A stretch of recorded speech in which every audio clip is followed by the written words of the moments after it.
Oli ku Yugi Updates TV kosinzo bango otuuliza we bali kwekumira ku mayingu gano gwe mukwano gwange.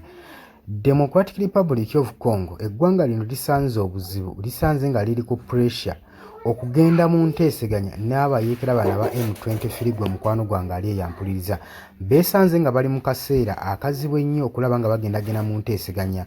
ng'oggyeko ku bigenda mu maaso wabula n'amawanga ageebunaayira gataddewo pressure gwe mukwano gwange ali eyampuliriza. Oli ku Yugi Updates TV kosinzo bango otuuliza abula gwe atanatwegattako kirira wansi waliwo ekigambo subscribe kikooneko obeere ng'otwegattako. Abali emitala w'amayanja mbanirizaako nnyo bali kwekumira ku mayingo gano nammwe abali ku muliraano Kenya mukola kyamaanyi nnyo ne mu South Africa okulaba nga mubeera ku mayingo gano aga Yugi Updates TV.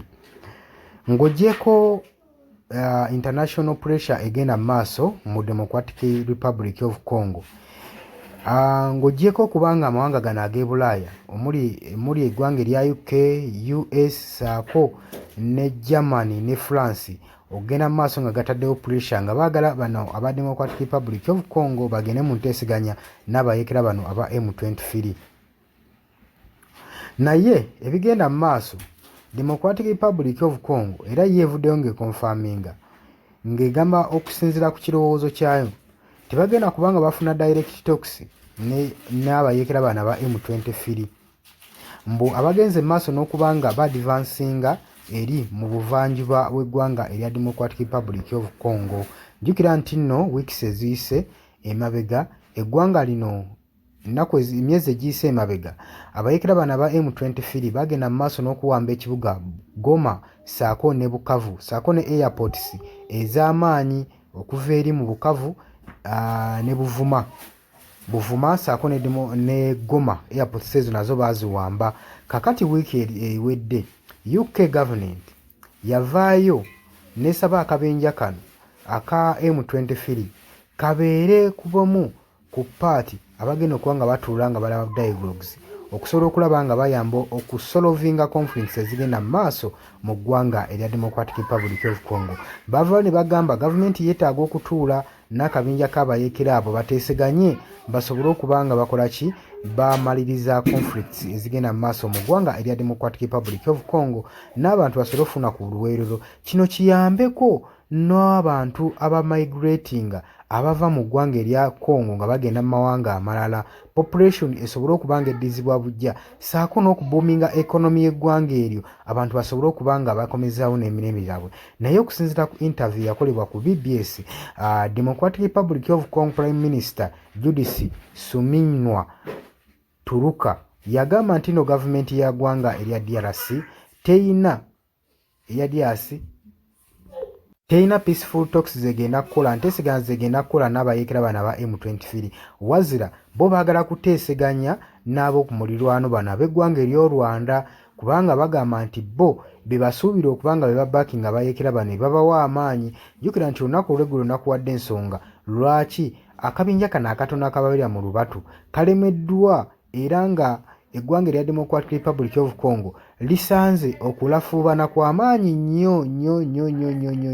okulaba nga balwanyisa abayeekera bano ate nga olaba eggwanga lino erya Democratic Republic of Congo eggye lyayo ddene ly'amaanyi. Nakuwadde ensonga era oba weetegereza ku videos nakuwadde eggulo ku mawulire ge nakuwadde eggulo wandibadde oddayo n'okeberayo n'olaba ensonga lwaki bo ekyokuteeseganya n'abayeekera bano aba M23 tebakyesibyeko nnyo wabula baagala kuteeseganya n'eggwanga lino erya Rwanda. Lwaki? Kubanga bo balinamu kiri nti eggwanga lino erya Rwanda yerimpawalinga abayeekera bano aba M23 so buli muntu kasita omutemako omuntu kasita omusalako provisions oba osobodde okuba nga omumala amaanyi so bo basuubira nti singa bawamba ne basalako troops ezigenda mu bayeekera bano aba M23 kisoboka okuba nga amagye gano ag'eggwanga erya Democratic Republic of Congo gasobola ofunza bulungi nnyo eggwanga lino erya Rwanda. Kigambibwa nti ekitone nnyo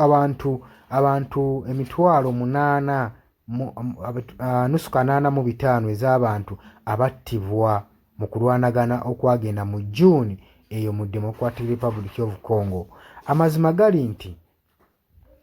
okusinziira mu territories eziri mu Democratic Republic of Congo bagamba nti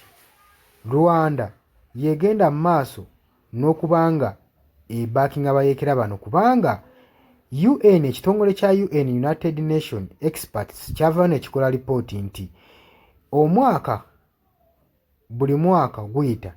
at least 3,000 oba 4,000 eza troops okuva mu ggwanga erya Rwanda ze zicrossinga ne ziyingira mu ggwanga lino erya Democratic Republic of Congo. Simimwa Prime Minister Wato bw'agamba ziyingira ne zigenda ne zeegatta mu territories okusobola okulaba nga balwana wamu n'abayeekera ba M23 okulwanyisa eggwanga lino erya Democratic Republic of Congo. Agamba peace talks zaabulokingibwa okuva eri mu Angola ezaaliwo mu Desemba oluvannyuma lwa Rwanda okudimandinga nti Abakongo ne gavumenti yaabwe bagende bo boogerezeganye direct n'abayeekera bano ba M23 wabula tebagenda mu maaso nakubanga bateesegana na ggwanga erya Rwanda kubanga si bali mu buvunaanyizibwa bw'entalo ezigenda mu maaso mu bitundu ebyo. Ate nga akabinja k'abayeekera kongera mu maaso n'okwadvansinga buli lukya kongera okuba nga kanyweza era nga keeyerula oluvannyuma lw'okuwamba ekibuga Goma ne Bukavu mu June. Ate kigamba bakyeyongerayo baagala kuwamba na Kinshasa nayo bagigatteko. Obadde ku Yugi Update Civic sinzira okuba ng'otuuliza gwe mukwano gwange gwagala otwenga kukirya wansi olw'ekigambo subscribe kikoneko birengo twenga mbagaliza olunaku olulungi mweraba.